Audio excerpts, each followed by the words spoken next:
앞으로 영화는 지금 우리가 즐기는 방식이 아닐 수 있습니다. The movie future, I think the viewing point might be slightly different from right now. 지금처럼 2시간 이상의 러닝타운이 아니라 시리즈로 변할 수도 있고요. For example, it could be different from the 2 hours movie right now, and it would be changed to like series in the future. 감독과 스텝의 위치가 바뀔 수 있습니다. And the stage of the directors and staff might be also changed. VFX 같은 기술이 발달하면서 저기 뒤에서 촬영해 주시는 분들이 한국에서는 많이 감독을 하십니다. For example, like the development of VF technology in South Korea, lots of people are actually doing director stuff in their own home. 앞으로는 창작할 때도 AI의 도움을 받을 수도 있습니다. Also, creativity might be created by AI. 앞으로 영화인이 되신다면 굉장히 다방면에 관심을 가져주시는 게 중요할 거라고 생각합니다. So if you're going to stay in the film industry in the future, I recommend you to be open to lots of various aspects.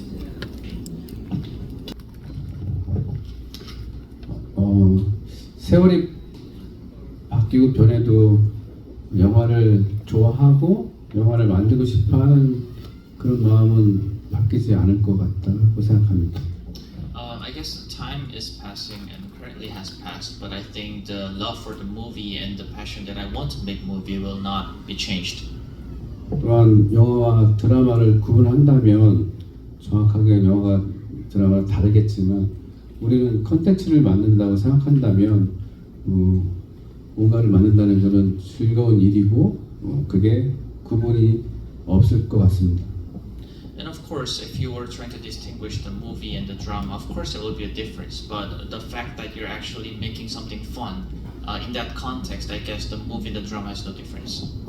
뭔가 계속 바뀌고는 있지만 계속 여러분들이 영화를 만들고 싶다면 포기하지 말고 아주 작은 일 그리고 뭔가를 얻기 위해서는 늘 힘든다고 생각합니다. 쉽게 오지 않지만 꾸준히 계속 이것을 계속 두드린다면 언젠간 기회가 온다고 생각합니다. So if you're actually interested in the movie industry, please do not give up. Start from the smallest works, keep on knocking the doors, and if you constantly work on that efforts, the door will open for you, and the opportunity will come. 저는 30년 전에 처음으로 영화를 참여해서 작업을 시작을 했었고요. 그리고 여전히 지금도 그때 만난 동료들이 영화 감독을 하고 있습니다. So I actually met these staffs 30 years ago when I was producing when I was actually participating in the first production, and these staffs are my staffs still after 30 years. I'm working as directors. 그때는 사실은 그냥 영화가 좋았고 사실 제가 뭘 하는지도 모르고 지금의 이 일을 했었고요. 지금 30년 뒤에 그 친구가 오늘 상영할 밀수의 감독이거든요. And 30 years ago, I actually had no idea what I was doing, and I just did it because I like it. And now, 30 years after, the movie Smugglers, my colleague 30 years ago, he's the director of the movie Smugglers. 그때는 이제 저보다 어린 동생이지만 서로 영화를 모르지만 영화를 계속 궁금해했고 이 일을 계속 잘하고 싶다는 생각만 갖고 있었을 때였고요. 세월이 지나서 30년 후에도 여전히 다음 작품을 지금 같이 또 만들고 있거든요. 이게 저는 제일 놀라운 인생에 살면서 즐거움이라고 생각합니다. 같이 뭔가를 어려운 시기에 뭔가를 같이 해보고 싶었던 사람들이 여전히 향후에도 그 일을 한다는 거. 그래서 여러분들도 포기하지 말고 계속 일을 하다 보면 언젠가는 훨씬 더 멋진 일들이 생길 거라고 생각합니다. So 30 years ago, he was just a younger brother to me, where he had just passion to do a better movie, how to make better movies. We were just colleagues like that. And 30 years after, now we're actually after Smugglers, we're actually collaborating again. We're working again to make another film. So I think something that you constantly work on it, and if you don't give up, I guess better opportunities will actually come. 안녕하세요. That's all I learned.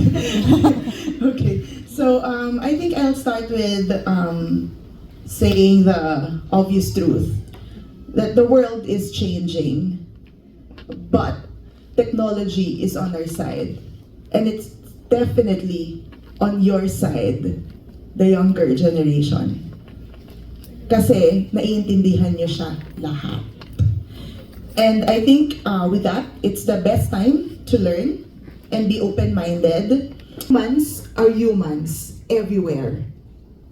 And we like to tell stories. So I think filmmaking is a craft, but the constantly evolving screens are just your platforms to reach your audience or who you want to talk to as storytellers.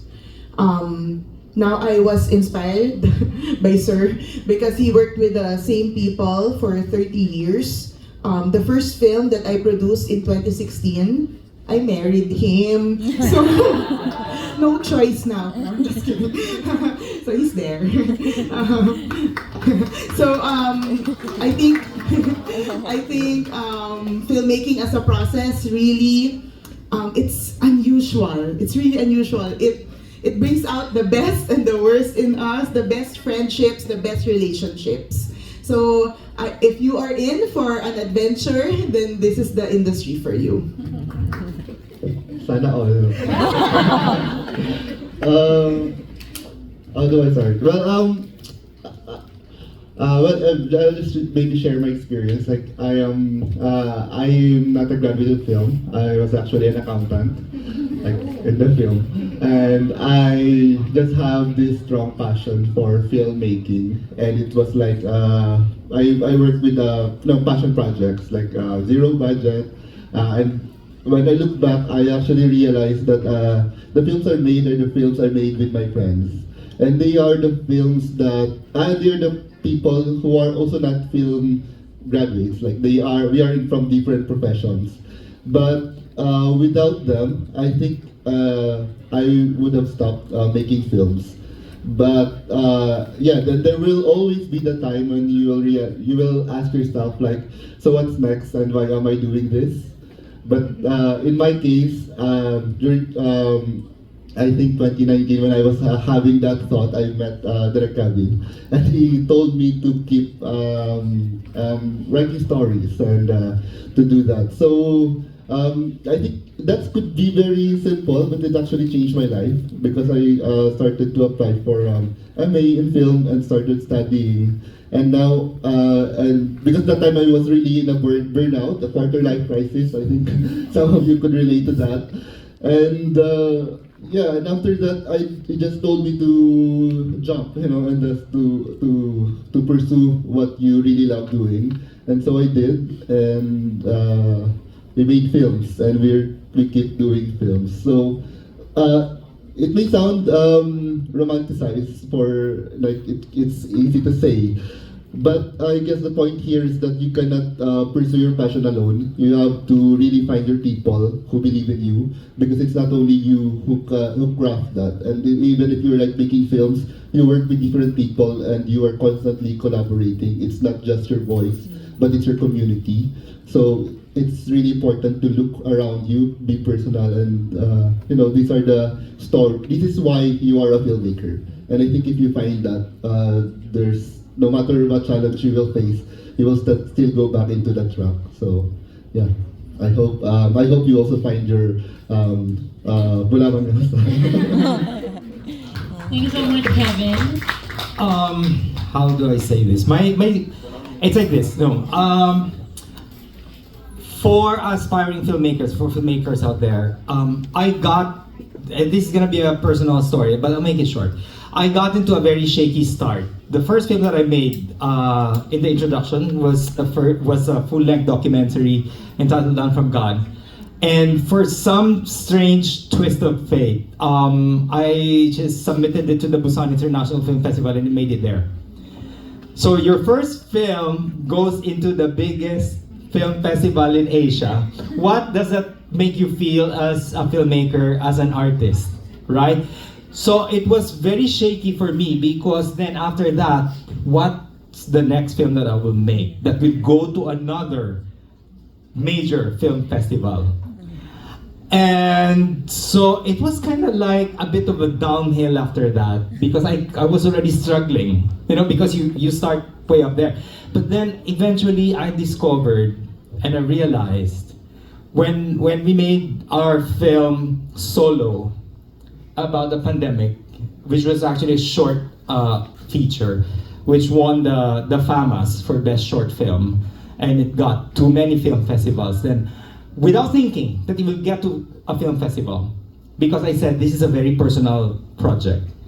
But I realized then that what makes your film go out there is when you write from the very personal aspect of you. Because this is what I learned as well attending Platform Busan. Peter Chan was a speaker there, and he said, we always think, how can we make our story universal?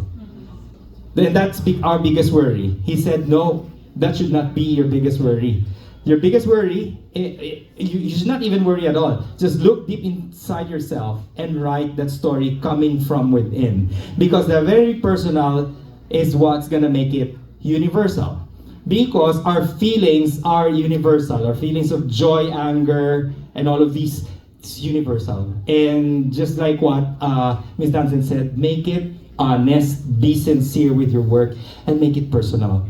And the universe will listen. The universe will pick it up. And there goes. So don't think about film festivals. Write the story first that comes from your heart. And that's where it should start.